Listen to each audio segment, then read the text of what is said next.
దాక్కో దాక్కో మేక పులొచ్చి కొరికిత్తి పీక. ఉండి నా కొడుక మెట్లు లేకుండా పైకి ఎలా వెళ్ళావురా? లంచా కొడక నీ వాళ్ళు ఇన్ని రోజులు మా అమ్మ వంటకు దూరం అయిపోయినరా. ఈ మొండిన కొడుకు గురించి తెలిసి కూడా నీ కూతుర్ని అలా ఊరి మీద తెలిస్తే ఎలా పో. నా కొడక నువ్వు కింద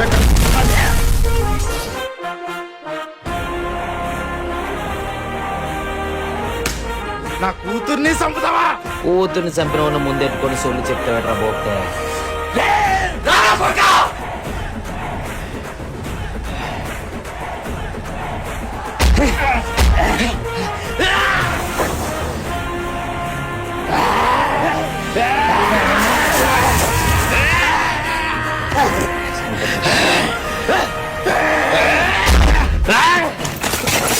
Ah!